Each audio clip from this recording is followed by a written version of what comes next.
I'm David Guderian, and welcome to The Flip Story. Today, we're looking at what happens when you rebuild a human life from the absolute bedrock of wreckage. My guest today is Joe Gonzalez. Joe is a disabled Navy vet. At his low point, he was looking at a hospital bed and addiction. Joe flipped his entire recovery process into an ecosystem called the Mother Ocean Fund, using the weightlessness and adaptive scuba diving to heal neurological chaos while simultaneously rebuilding coral reefs for Florida Keys. Joe, welcome to the show. Oh, David, thank you. Thank you for having me, man. I really appreciate the invitation. I'm glad I'm here. Well, I'm glad you're here too. You got a pretty awesome flip, so we're gonna kind of explore it on a couple different levels and we'll figure it out together. So, seriously, thank you. So, I think Sure. Joe, maybe to kind of get everybody started in a baseline the journey. Can we just maybe in a few minutes spend on what is Mother Ocean Fund, and then we'll come back to it towards the end as well. But just to kind of level set the universe here. Okay, sure. Well, it's two companies. One is the Mother Ocean Fund, which is a nonprofit NGO here based in the Florida Keys that raises money to help disabled men, women, and children, civilian or military, doesn't matter to us, who've suffered tragedies and could use an alternative way for physical and mental therapy. We take them out scuba diving. And I'll tell you, Mother Ocean saved me from peril.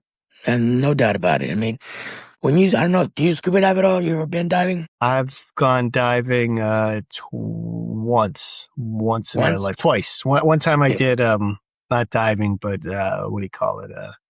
Just on the surface, snorkeling. Yeah. Gotcha. Yeah. Which was even scarier than diving, to be honest. Diving was much calmer. Well, yeah, actually, I think diving, it is, absolutely. You're exposed a lot more to the currents up. Well, there's currents down below too, but yeah, I hear you. You're absolutely right. I think it's a lot more dangerous above water than it is below. I know people think I'm crazy for saying that, but if you talk to any diver, they'll tell you the same thing. The thing about diving, man, it teaches you what pressure is like and how to react to it. Not panic, not in an emotional way, logically and in the moment. Because down there's no room for error. If you allow emotions to get in and you start getting all excited and panic, Mother Ocean, as graceful as she is, she's unforgiving. So I was able to carry those skills on land, and that's what's helped me grow tremendously. All right, we'll talk about finding that calm and that peace. Sure, as we kind of play this out. So, you mentioned there were two businesses, so two entities. What was the second one? I'm sorry, I missed it. I'm sorry, God, I forgot to bring that. Now, that's Mother Ocean Fund. That's the NGO. Now, what funds the NGO is an app I created called Aquatic Tribe. It's a marketplace app for scuba diving. It basically helps divers find the right dive for themselves in a few clicks, as opposed to being on the phone all day or hours on the phone trying to find the right dive for them. Most of the time, they just settle for whatever's available. But here, I've broken it down to 40 different variables for easier searching, and you get a definitive result list of actual dives that are going out that day or whatever day you choose. It's the exact same model as Airbnb. You pick the criteria, it says here, these are the shops that are offering the dives you're looking for today, tomorrow, whenever. It's a real easy search engine to work with and very effective.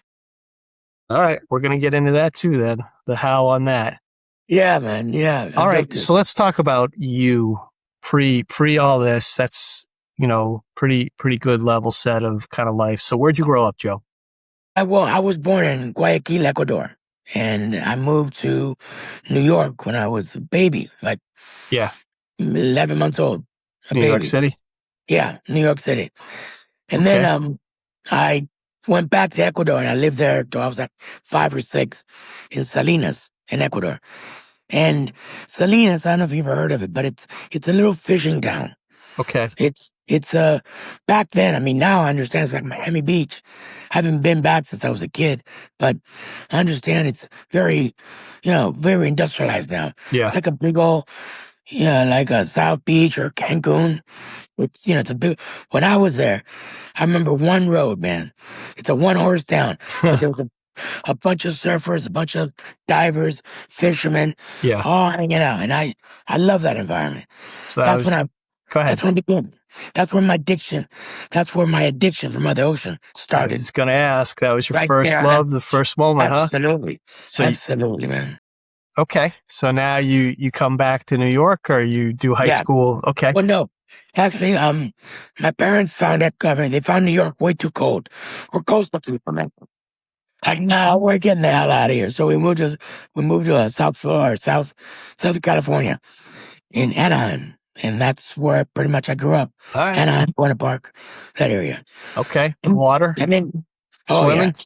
Oh yeah. Yeah. Oh, yeah, as much as I could, and although we didn't live on the beach, Yeah. we lived pretty far away. So Anaheim's kind of inland. Yeah. If I remember, yeah, right? Anaheim, it is pretty. It's like 45 minutes from the beach, Yeah. Yeah. so it wasn't a quick drive. But I'd still take the bus. I'd get on Beach Boulevard and take it all the way down to the beach if I had to. Right. That was my thing. And back then, parents would just let their kids wander for 9, 10, 11 hours, and Yeah. nobody cared. Just come back for dinner. Just come back for dinner. That was the rule. And I was back for dinner. Everything was cool.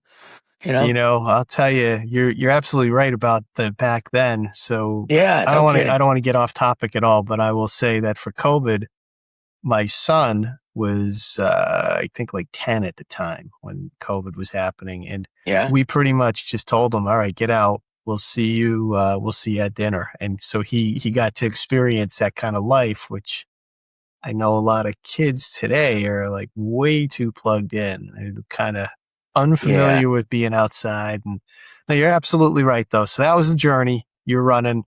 that was a And journey. Navy, how did this come into Well, play? Was this listen, water fascination or military or both? Or it was, no, the military wasn't it. It was a water fascination. yeah, However, at 17, when I graduated, my old man was like, going, "What are you going to do?" right, "Well, I don't know. I'm going to go to the beach." It's like, no, no, no, no. right, You're either going to go to school or get a job, or, you know how dads are, especially Latin dads. They rule with an iron fist for a reason, and shit gets done. right, So he kind of brought to my attention that there was a Navy recruiter that had some function that he went to, and he had his card. So he gave it to him and said, "Look, why don't you at least look into it?" And I started talking to him, and I liked it, and I knew my fascination with the ocean was a lot deeper than I really anticipated, but I knew it was something. yeah, it's I'd calling seen, you. yeah, at Was it 17, calling you? I mean, I shouldn't say that. Was the ocean calling I, you? you know, I don't know if it was calling me back then, but I certainly had a strong interest and Yeah. love for it. Okay. I've been carrying it since I was a little kid, so it was there. But how broad of a sense and how strong of a passion I had no idea back then All right. until Fair. I joined the Navy, Okay. and then I went out to sea. Yeah. Where'd you go? Wow. What did you do? What'd you Man, do in the Navy? I was stationed in Hawaii for a while. See, I was a reservist, so I bounced around. I bounced on many units, man. I was in about, I think, on like 11 different units because it was really unorganized. To be honest with you, the art program, I was doing it in Los Alamitos and out Long Beach as well. And I'll tell you, most of the time we just sat around and did nothing. The boat would stop. But once in a while, we get attached to a ship that was out, so they take us out by helicopter and drop us down. It was beautiful, man. I had Yeah. a blast, a blast. And just for a week, I would fly to Hawaii to do drills for the weekend, and they fly me back. Yeah. Say hello. And I was like, this is insane. How much money they're spending to fly me to Hawaii for the weekend? Of course I'm gonna go. You know, and it was a blast. I loved it. My Naval Reserve career was a piece of cake. Okay. However, Yeah. from 1991, about November, December, we started messing around with Saddam. And Bush, well, he threw a little temper tantrum and decided to send a bunch of us guys over there to Right. settle a debt, I guess. Sure. And that's what I wasn't prepared for. Right. No one is. But when I got activated, there was an accident that we had. Our bus turned over. We got hit by another truck. It was something happened to the truck. I can't remember because I was past all code. So the truck hit us directly. It hit me, launched me into a metal grate, and I was squished between the two plates. I ripped my lungs and bruised my lungs severely in that accident. And the thing about that was they didn't heal properly. Okay. So I developed what's known as a AVM, arteriovenous malformation. And that's basically when the veins anywhere don't attach directly, they kind of misjoin. Yeah. So when you put enough pressure on them, they burst and, well, I cough up blood. Boy. I was 22 at that time. 22, 23, a kid. Right. Still, out of my own, but yet at the same time, still very much a homebody. I didn't go far, but being exposed, elevated to this kind of exposure of what real life is about. It happened quick. Yeah, yeah. And not only that, I didn't want to accept it. And then I Okay. became really angry with it, Okay. saying, I will not accept disability as my adjective. I'm not going to accept disability as part of my life. So I'm just going to ignore it. It'll go away. Yeah. Okay. By far one of the biggest mistakes. I did this not so much to prove to myself that I could, do anything still. It was downright fear. Yeah. I did not want to admit or accept the fact that I wasn't 100%, which I wasn't. Right. But accepting it was a whole other challenge. To be honest with you, I wasn't ready enough. I wasn't mature enough. I wasn't wise enough to see the lessons.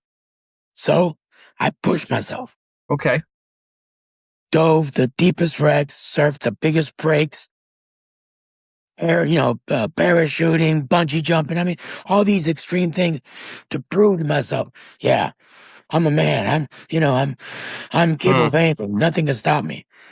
What it was doing is leading me down the path of pretty much self-sabotage. Okay. Because here's what happened. This was 98. Okay. So this is like Yeah. 7 years that you've been in this kind of fulcrum of kind of Oh yeah. Yeah. extremist kind of And it, behavior. no, Yeah. Physical even long, extremism. Yep. even longer, because even after the first death-defying tragedy that I had, it was a motorcycle accident. And a guy runs a red light, and I'm coming up, and I T-bone him on the side of his car, and I get catapulted to the level of the streetlights, across the intersection, hit the center divider, bounced off that, hit the second lane, and got hit by another car. I don't Oh, remember any of this. right. This is all witness testimony because I blacked out. But I was told that I was screaming bloody murder for help, and I don't remember any of it. I get medevac to the hospital where I fall unconscious again, and they resuscitated me. While I'm there for like 3 days. I finally come to, and the doctors come in. It's like, we didn't know you were gonna make it, kid. You're like, Wow. you came in here with 25 broken parts all over your body. Your heart rate was rock bottom. The pressure. They gave me all these specs, right?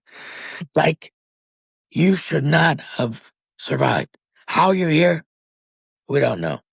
I didn't know either at the time. You know, I I didn't know. And of course, in my young, naive way, I just chalked it up as, another experience. You know, I had good luck or bad luck. I survived it, so it's good luck. But the fact that it happened, Yeah. that was my rationale. Really naive rationale one time. And that left me on crutches for about 2 years. Huh. So I Still, worked my still, way. just real quick in this moment, Sure, sure, 2 years on crutches, yeah. still feeling some of the denial or maybe even some of the anger Oh over yeah. your Oh no, no, physical bro. space. Yeah. I carried that denial for like 15, 20 years. It goes on. Yeah. I Okay. still didn't want to believe it. Yeah. I still didn't want to believe it. Example after example of my life spiraling out of control. Right. And the consequences because of that choice given to me in that accident, given to me. And then let's move forward to 2010. I think it was August. Yeah, it was mini season in Fort Lauderdale. Do you know what mini season is? Don't. I was going to ask, but go ahead. Yeah. Commercial fishing here for lobsters is open, I think, 9 months out of the year. Okay. They allow um simple folk to go out only 2 or 3 months. Right. But there's a thing, it's a holiday here. It's called mini season. They allow it for 24 hours. You can go out there and get 12 bugs each, you know? So we take advantage of that because I love lobster. Right. Yeah, of course. So I get to the beach about 9 in the morning, and there's already a group of my friends already there. Yep. Tom, the leader of the pack, he was a retired Navy SEAL. He'd already been out. He'd been out. He caught his 12. It was like 8:39 in the morning, so he went out early. I'm Right. I'm still hungover from the night before, but I decided to go diving anyways, right? So I go out. Me and a buddy of mine, Robert, who's an ex ranger, we swim out about a beer and a half out, and then we Okay. drop down to these caves that I knew of, about 20, 25 feet underwater. Okay. And I'm down. We're just getting down there. We're kind of cruising around, and all of a sudden I hear it. No. I knew exactly what it was. It was my O-ring on my tank. It Yep. just busted. Why I didn't maintain the equipment better? The question remains to be solved because I should have. Right. I knew better, Yeah. but I took old gear from the garage, just threw it on, and let's go. Yeah, really. You're going underwater. Really? You don't want to check your gear? Seriously? I could have spotted that in seconds and swapped it out. No problem. However, I chose not to. Now you're 25 feet under the water. Yep. Yep. I'm not only 25 feet under the water, I've got no air to ascend because the BC won't inflate without air. And I've got like 80 pounds of dead weight on me. God. Exactly. And I'm 2 pier lengths, a pier and a half length out. Brother, imagine that. I am, you know what? So, yeah. So that happened. So I start swimming up, right? I drop my belt, just an instant reaction. Boom. I dropped the belt and I start swimming. What I should have done since I had no air, taking everything off. But again, I didn't want to lose my gear that I spent thousands of dollars on. I know, 22, 25-year-old mentality. Okay. I'm swimming up and I begin to lose consciousness. I'm fading. I start getting flashes. My family, my parents, my girl at the time, my son. This is it. This is it. This is, Hmm. Then I'm about halfway through, about 15 feet up. My ego kicks in and like, hey, you honestly gonna let tomorrow's paper read that a seasoned diver, almost rescue diver now, looking with 25 some years of experience diving or whatever it was, die lobster hunting on a beautiful day like this? You know how stupid you're gonna look? I swear to God, that's what I said. I'm like, shit, you're right. And I just like bear crawled my way. I am getting out of this. I'm breaking the water. I'm gonna break. So I did. Finally did crash for air, and bro, I was still 2 beer links out. Right. Still got some work ahead of you. Luckily enough, Robert, my guy buddy, swoops up from under me because he saw what happened. Swoops up from behind me, does the perfect grab, puts me on his back or puts me on his chest and gets on his back and just starts swimming backwards, screaming for help. Everybody flooded us and helped me carry. I was fading in and out, man. Yeah. In and out. They medevaced me to the hospital and I'm there just semi-conscious, fading. They zapped me and burned up. And I understand that I had over a cup and a half of water in my lungs. Now understand this, only half a cup is enough. To drown you. Yep. And that's it. Because after that, you panic and then forget it. You inhale it and then you fill up your entire lungs. Even though I was mad and dealing with the ego and, panicking. I guess I saw enough water, but it didn't affect me. And even then, I couldn't tell you why. Now this is my second time at bat. And now I'm a little older and a little wiser, so I start questioning, why does this keep happening to me? Okay. But I really wasn't ready to hear that answer Okay. because I ignored it too and let the rage and the anger of the incident and the fact that, it wasn't my fault the tank blew or it wasn't my tank, Do you it mind if wasn't. I Go ask ahead. something as far Of as like course. okay, so like it seems like you're holding on to this rage from 91 Yeah, man. till 2010. You've had 2 near deaths. What are you doing in your life outside of diving at this point? What Oh, does your like I mean, everyday look like? no, I mean, I had a corporate job. I was a district manager and then I became a director for a software company Okay. in Miami, and I managed the entire Latin American and European regions, Uh-huh. channel distribution. So I had a profession. I had my degree. Yeah. That's why I joined the Navy Yeah. for the GI Bill. To be honest with you, Yeah. um, Was that so not I had fulfilling, or was it just so like what was like kind of man, it wasn't so much the fulfillment, brother. It yeah. was more like the representation I thought of myself. I had an image of myself Uh-huh. of this strong alpha, don't take shit from anybody, Right. nothing can conquer me. A young man's immature, you know how it is. And I kept that, and I kept hanging on to that because that's the only identity that Yeah. I thought of that I could have to beat this. And what Okay. I was doing is driving myself deeper and deeper into more and more dangerous situations. That was accident number 2. And like I said, that was in 2010. Okay. Okay. Um, Fast forward to 2016. By now I'm investing in real estate and I've got a couple portfolios. I got some rental properties. And I'm also acting as a general contractor, like a project manager for general contractors.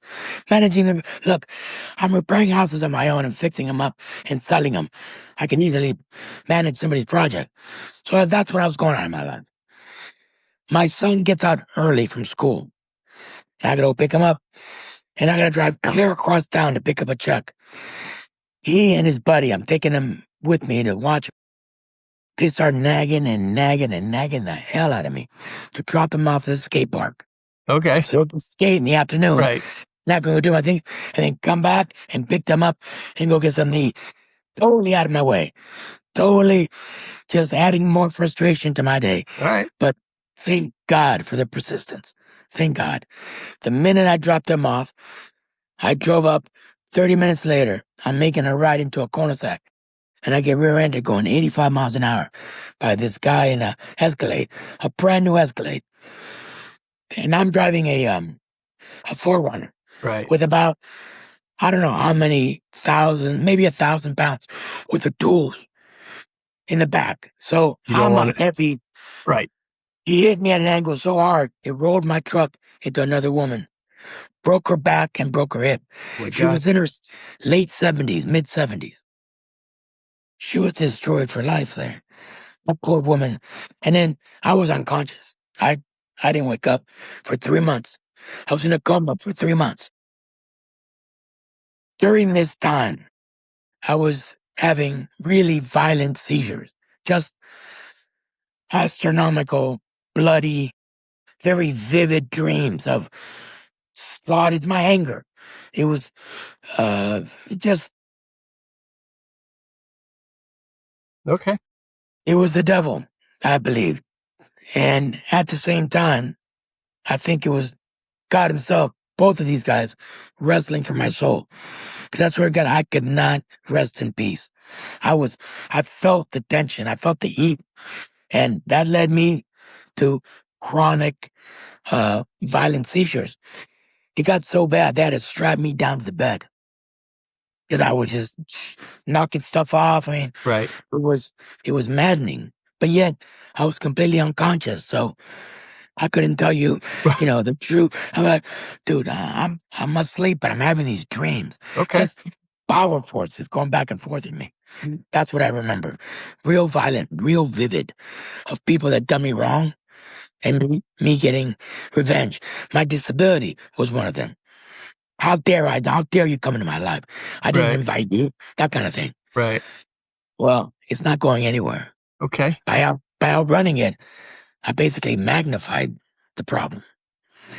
So when I came to, again, I was very angry, even more so than ever, because now I'm controlled.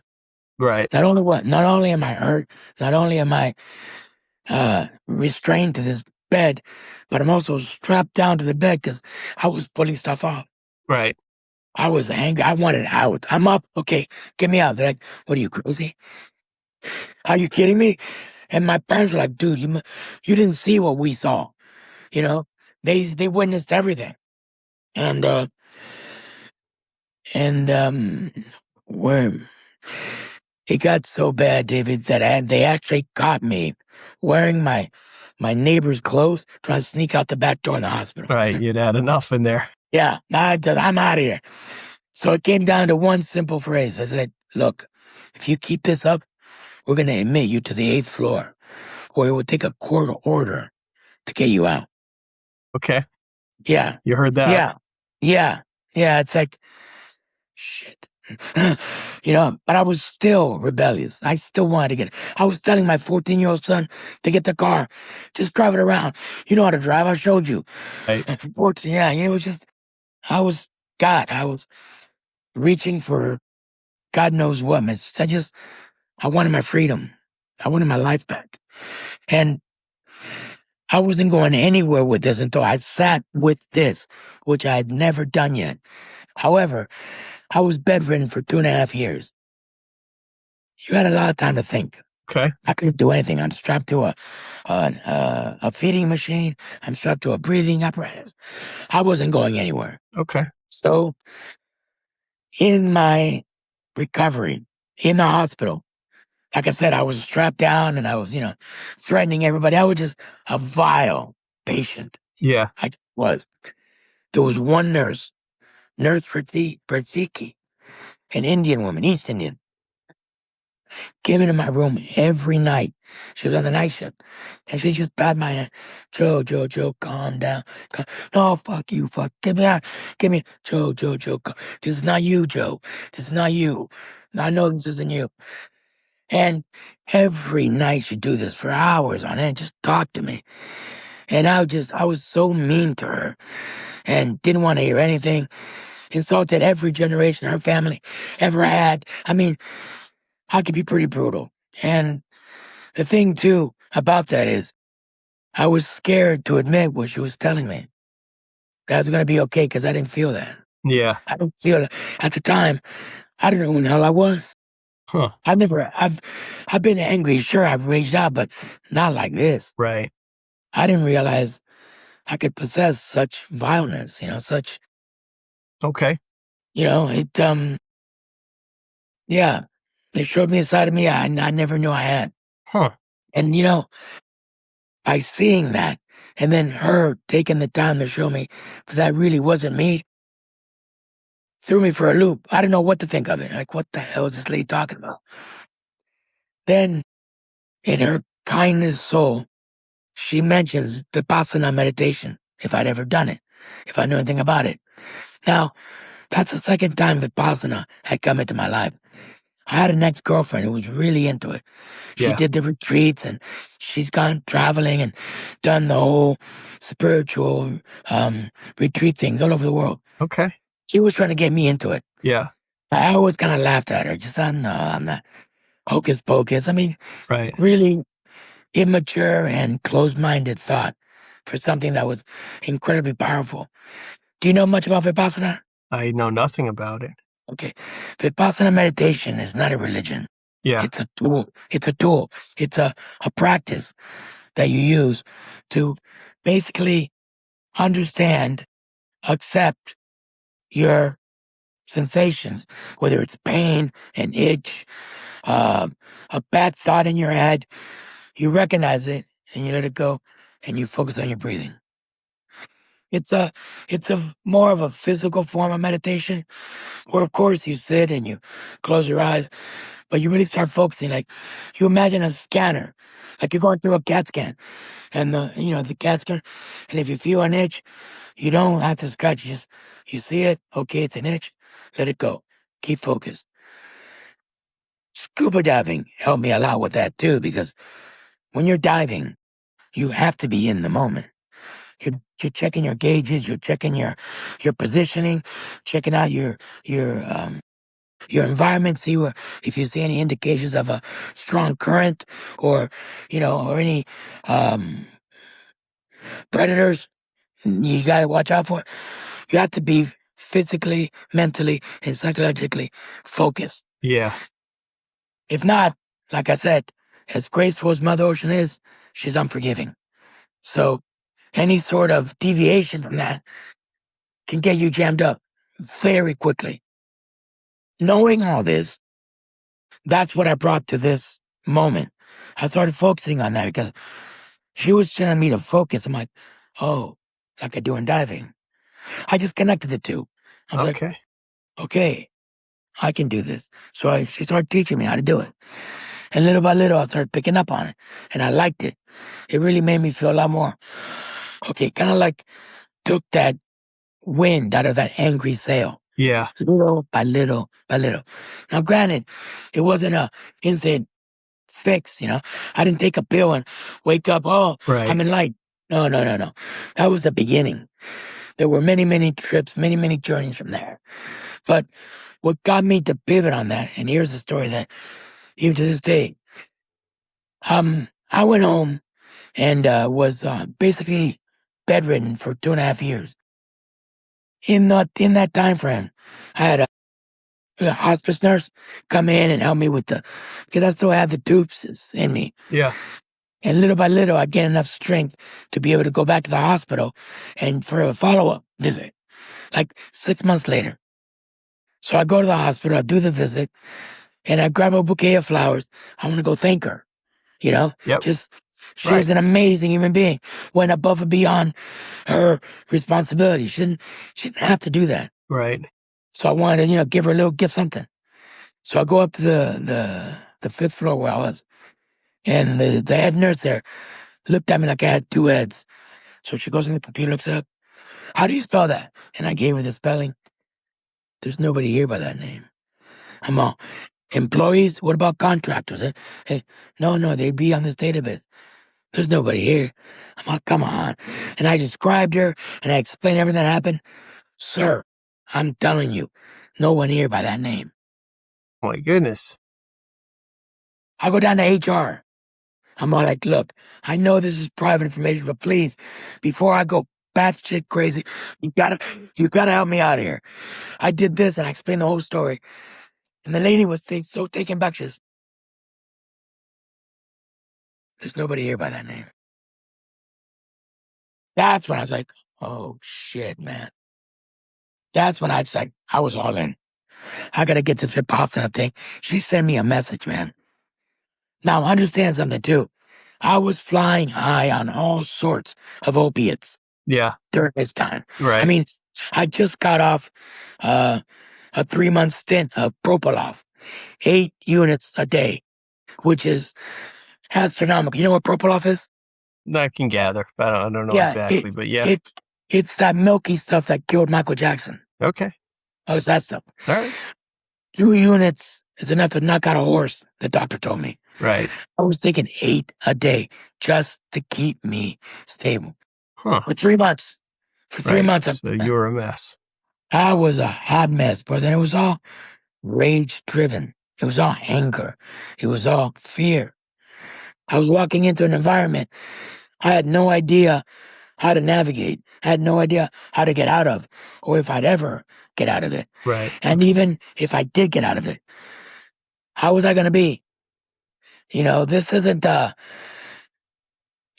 this is a life altering moment, not just because of the near death experience, but the, um, what's the word I'm looking for? The recuperation period also came with many challenges. And I persevered through all that to sit in that bed and wonder, what now? I had Okay. no money. Yeah. My credit was shot because I was maxing out all my credit cards. I was going in debt, borrowing money from people. What the hell am I going to do? Finally, about 2 years into it, Social Security finally kicked in. Not and they back baby and all that. But I'll tell you, brother, I was literally digging in the couch for coins to get on the bus to spend the last bit of food stamps I had to eat. I mean, because they don't carry over the balances. So if you lose that portion, you lose it. And I had a kid to feed. And that's how desperate I was. And all this time wondering what is next. What Okay. the hell am I gonna do now? You know? I can't go back to construction with this thing. The cement dust will kill me. It's Yeah. cancerous. It's cancerous. I can't be anywhere near that. Um, so while going through this, I decided to sign up for the Vipassana meditation. Right Okay. now, the retreat for that is 10 days. It's a vow of silence. You take no electronics. You take nothing but just your clothes, and then like simple garments. No branding, nothing, just plain Jane. And you go in there with about 200 other people, Okay. 100 women, 100 men.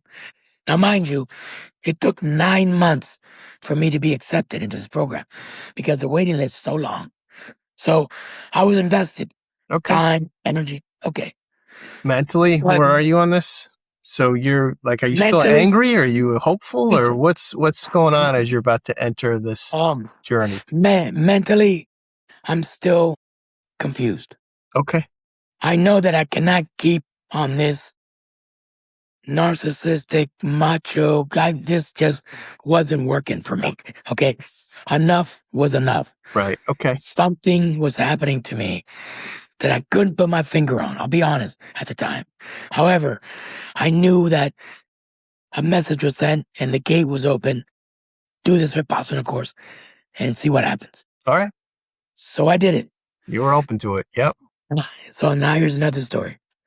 I'm in the meditation hall, right? We meditate 10, 11 hours a day from 4 in the morning to 8 in the evening. Okay. Every day, right? I'm in there with 200 other people. The very first day, it's 4 in the morning. And I'm trying to do my thing, trying to get into it, and I start coughing and coughing and coughing and coughing. So much so, I get a tap from the male residence manager or, site manager, asks me to step in the back with him. Of course, I get up and go. And the first thing out of his mouth, hey, are you okay? Do you need medical attention? Should I call 911? Well, no, I'm fine. I have a trach tube in my throat that's about 5 inches long. So if I turn my neck, and this is when I just first had it, so I wasn't quite sure what I can get away with, but if it touches the sides of my throat, it irritates it, and then the coughing ensues. So with that in mind, I explained it to him, and he says, okay, look, the teacher wants to speak with you at lunch. I said, okay, great. As I'm walking back to my seat, right, I'm thinking, these guys want to kick me out of here. Huh. No way. I'm gonna fight. I Yeah. already have my sword drawn, baby. I am not. Hell no. I waited 9 months for this. No way you're gonna kick me out. I won't stay if you don't want me to, obviously, but I'm not gonna quit. F that. No way. The ego. The ego. Okay. So I go see the teacher. Nicest guy. Totally derailed me. Hey, are you all right, man? Are you, do you need same thing? Then I explained to him my problem. He said, look, you're about to endure a very physical, mental, and spiritual challenge for the next 10 days. This is not easy. And you need to be in pretty decent shape to do this. And I'm concerned about your health. And I'm all, look, Your Honor, I've been through hell and back with this. Sitting down is a cakewalk for me. And I know it's 10 hours and I know it's excruciating. I get that, but I have to do this. I didn't tell him the story, but I said, I have to do this. said, all right, it's your choice. Grown man, but understand something. We need you to sit in the back so it doesn't disturb the other people. No problem. So I sat in the back and sat through. Okay. That's the first day, mind you. Yeah. 5 days go by. I get sick. I'm in the middle of the woods. So I don't know if it was allergies, but I start getting sick. Now, mind you, a common cold is nothing. But for a guy with a respiratory issue, it's something. Right. But I came prepared. I had my drugs. I had my meds, everything ready just in case. So I start popping them. As I'm popping them, I'm thinking, there was a steakhouse up the road. And I'm starting to fantasize about a filet mignon with a nice Manhattan and a big fat baked potato with butter. Because you see, this place was only vegetarian. Yeah. That makes And, sense. they gave, great dishes, but lentils and lettuce and, little tofu this. And I'm like, buddy, I'm an eater. Right. Okay. I'm an eater. I'm like, I start fantasizing about that filet mignon. I swear to God. Then I'm thinking, well, if I quit, I can get there, get a hotel room, kick it, maybe go out, do my thing, and nice big fat meal, and just chalk this up as an experience. Right. So I bring it up to the residential agent. She says, okay, if you want to, you have to go talk to the teacher. You could quit with him, but he's got to give the okay. Okay. All right, fine. So I walk in there all provide. I'm like, I'm ready. I go in there and he asked me the same thing. Are you okay? All that. I said, yeah, I'm fine. It's just, I'm sick and I'm not feeling well. And he says, well, want to call a doctor? No, I'm okay. I got the medication. I'm treating myself. I'm good. He says, so what's the problem? I said, no, this and that. I'm not feeling so good. Excuse after excuse to get out. Right. I wanted him to kick me out, is what I really wanted. But, and he's all, so what's the problem? And I tell him again, he says, so what's the problem? And we go back and forth like it's like 4 or 5 times. Finally, I'm getting pissed like, dude, can't you see the writing on the wall? I'm sick. He says, you're fine. Welcome to Vipassana. I told you, this is not going to be an easy road. Life is going to challenge you. Life is going to throw obstacles at you. You have to understand them, categorize them, and you keep on your mission. Don't you dare quit now, because I'm not going to let you go. Bro, I was all in. Cold, cranky, irritable. I was all in. Huh. That's when I just like, okay, there's something here. And that's when I started understanding the sensations and understanding how Vipassana works. So you basically, when you're in this meditative state, the best that you can, because, we all have that monkey mind, right?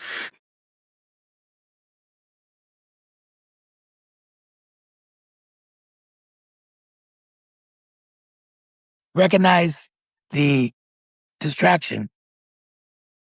You see it and you let it go. If it's a niche, okay, I got an itch. I let it go.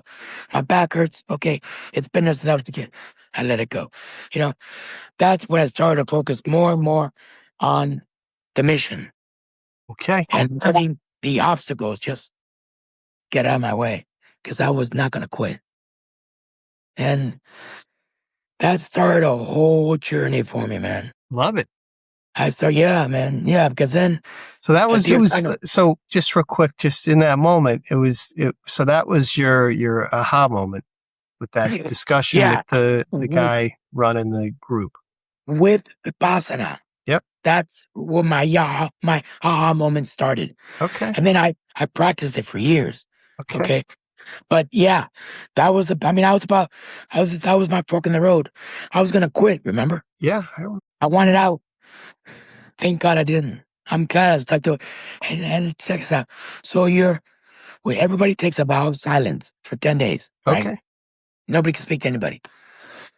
In this time, I'm coughing up a storm. I can't help it. Even with the cold, it got even worse. And I'm feeling horrible for all these people. I'm thinking after the retreat, they're going to take me outside and beat the shit out of me.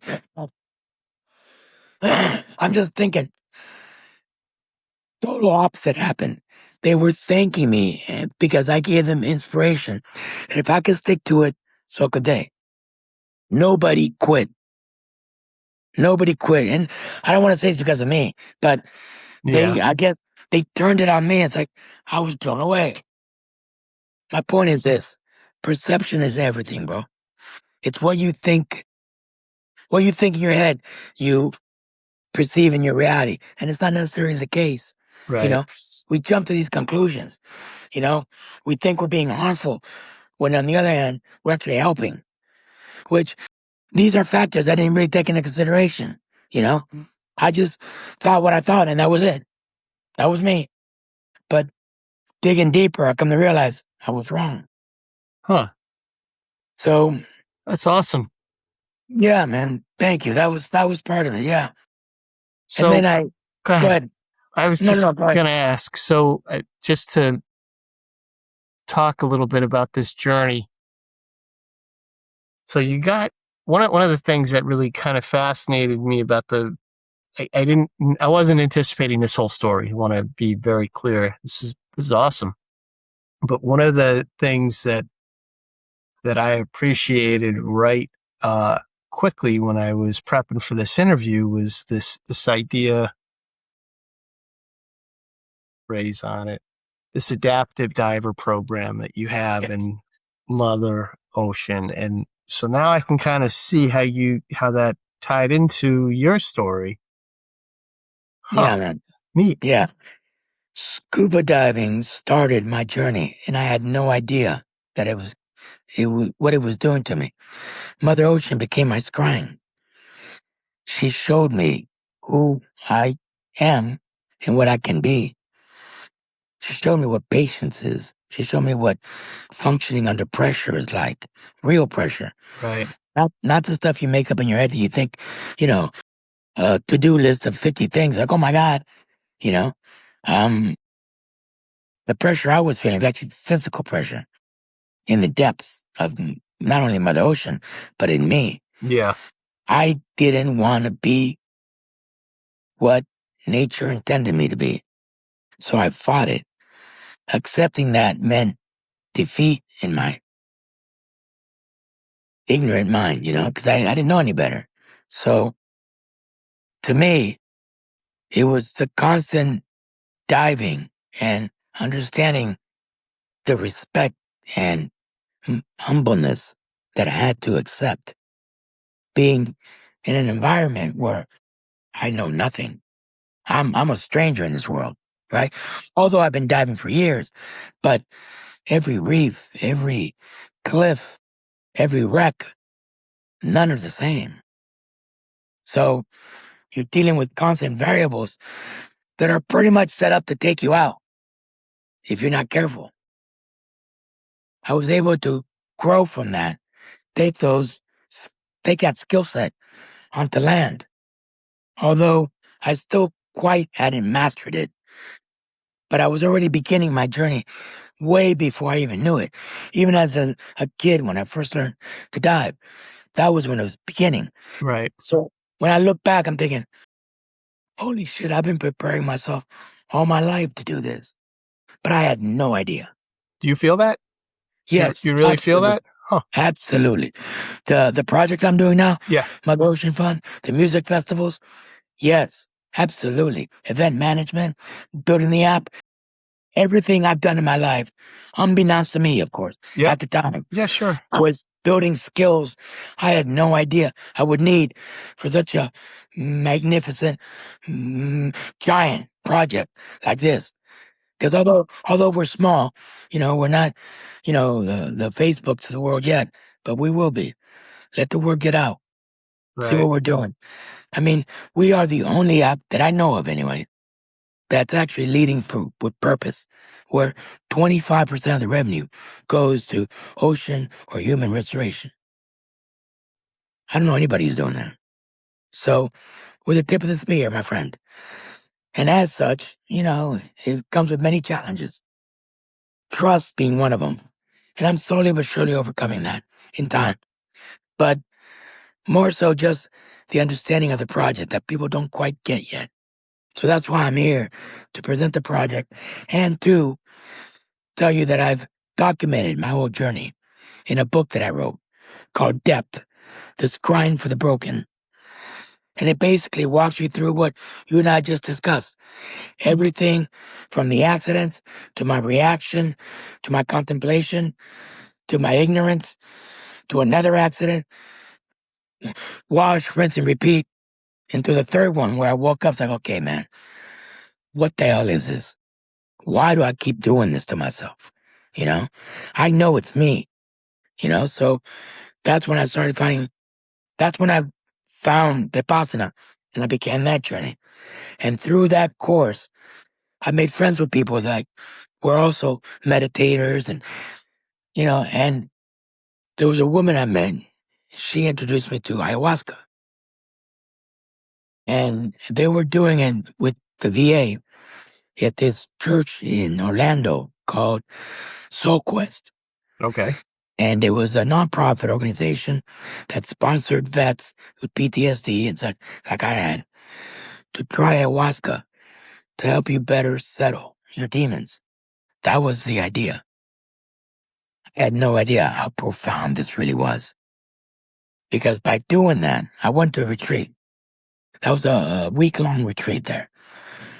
The VA sponsored it, and this org got funds from it somehow, and they sponsored me for a week.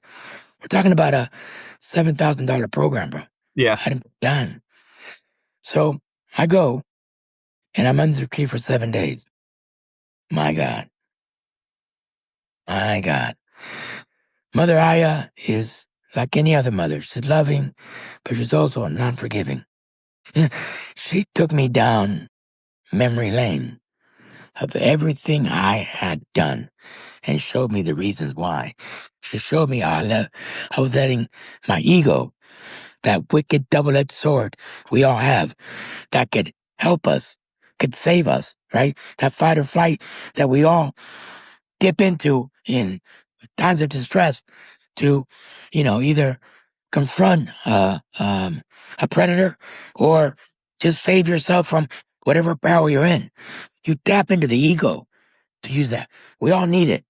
However, if you let the ego consume you, look around, man. Right. We don't have to look too far to see what that can do to people. Not just the person who's being egotistical, but everybody around them Right. too. You're bringing everybody down. That said, that was another light bulb. It's like, oh shit, I am doing this to myself. And then I realized the trajectory I'd chosen to prove my bravado, my manliness to myself was just smoke and mirrors, man. Right. I wasn't proving anything to anybody because what I was doing just causing myself more harm, running down these destructive paths. And that's within that week, I also started seeing not only my past and how it's affected me, she started showing me my future, what it could be like if I let this shit go. She introduced me to Mother Ocean Fund and Aquatic Tribe, how they could work together to build something greater. And that's where this came from, sir. Love it. Yeah, man. Yeah. Restoration. Do you think what would the 19-year-old kid getting or a 17-year-old kid getting ready to go into the Navy have to say to Joe today? Is this even like fathomable to that kid or? Not even close, man. Not even. Dude, I was a beach bum, stoner, DJ. I mean, come on. Yeah. I'm not, come on, depth, trajectory, responsibility. Come on. No, not even close. Not Love even it. close. Not even close. That's Complete amazing. polar opposite, bro. And Yeah, no, it is. It's a crazy tale. neat It's an story. amazing, it's it's a great story, I and that's love it. why I documented it. And it's a quick read. It's only like 100 pages, but it shows the depth of not so much what I experienced, but what I learned from it. And now I'm growing from. I think that's the key element here because I can talk about the accidents all day, but look at what happened afterwards. How I Right. took the midlife crises and turned them into an awakening. All Not only right. just by my efforts, it All right. came to me. So So, this kind of gets us to the end, Joe. I do have a oh, request. I do have oh, a sure. request. We have, and I think you walked right into it, but we do have a signature element of this show called the Flip Story Recipe Book. And Okay. I invite my guests, you now included, to share something. It could be a series of actions, it could be a learning, could be a methodology. And the basic idea is that the folks tuning in can then pick up that recipe and say, wait a minute, I have that kind of challenge, and maybe I could use this recipe to help either flip their own moment or even flip their own life. So, Joe, I don't mean to put you on the spot, but No. I love the question. No. I think it's a great idea. I just have a few that want to throw at you, so I'm trying to see which one will work best. And look, I think the landlord principle that I came up with is a good recipe for your book. all right. Let me explain. Yep. We own the ownership of our minds. That's ours to keep. We're the landlords of our heads. Yep. Addiction, depression, anxiety, rage, PTSD, bad divorce, bad relationship, bad job. All those are roommates that we allow in. We choose to keep them permanently or get rid of them. As the landlord, you take ownership of your head and control the environment. Some roommates can never leave. My disability is one of my roommates. It's never going to go anywhere. It is. So I've accepted it. It can stay, but it doesn't get the fucking keys. I do. That's my thing. And that's what the philosophy of my book is about. Taking ownership of your own mind and understanding that you can't control it. It just takes a lot of effort because you understand something. The philosophy, the framework is easy to understand. Be the landlord. Your problems are the tenants. Got it. However, implementing it long term is incredibly challenging, and you won't be able to do it unless you take a deep look inside yourself. Understand your weaknesses, understand your strengths, know who you are, because there is where the acceptance comes in. That's the foundation that you're going to be leaning on every time you get in that jam. Every time addiction wants to take over. No, it's my house. I know what I am. You can't change that. Go away. Go back to your room. That kind of thing. Believe me, man. Love it. I still get the messages. I still want to go, take more oxy. Believe me, the temptation is always there. Right. But you don't see me grind for that bottle. Now I still have it. Still there. Haven't touched it. Hmm. I refuse to throw it away. Yeah. I want to see it. I want to see it. For me, it's a mile marker. Right. Showing that thing, Huh. So I think that's it. That was the recipe I was going to pass along. And I hope your readers digest it. Take a look at the book. It's all about that. All It's right. this framework that I came up with from all these tragedies. It's like, look, I got this. But you really have to know yourself. You got to be Right. really comfortable with the good, the bad, and the ugly. It's just who you are, man. Just be Amazing. honest with yourself. Yeah, you'll need that. All right. You'll need that. I will put a link to the book into the show notes as well. Great, thank you. I appreciate that. Did I send you the link? You It's on haven't, there. but you can. Also, I'll find it out. Yeah, one way or another. I'll check it it's with you. But yep. yeah. It's on my profile on Okay. Pop. Okay. Man, Listen, this was David. unbelievable. I can't thank you enough. So, I'm honored to be here, bro. Seriously, thank you. I've been watching your show. I like it, oh, and it's thank right you. up my alley. Yeah, so I'm glad I'm here, man. Thank you. Awesome. Joe, thank you for coming. Thank you for sharing, and thank you for being you. Yeah, well, It's just thank you. Thank you for unbelievable. having me. Hey, give me about 6, 9 months. Let me launch this thing. Maybe we could do a second one, All a right. follow up, and I'll All tell you right. how it's going. I You love know, that. I really love to see how this projects, and because everything we got going on, we got so many fires. I'm sorry, so many oars in the fire. Is that the expression? I don't Or know. Oars in the whatever, water, I think. oars Yeah. in the water or whatever. Um, I'm something gonna start popping soon. I know I it. can see Feel it. it. Yeah, I can feel it Yeah, I too. hope so, bro. I hope so. Because the world needs to see this now. We need to see this. Neat. All right, man.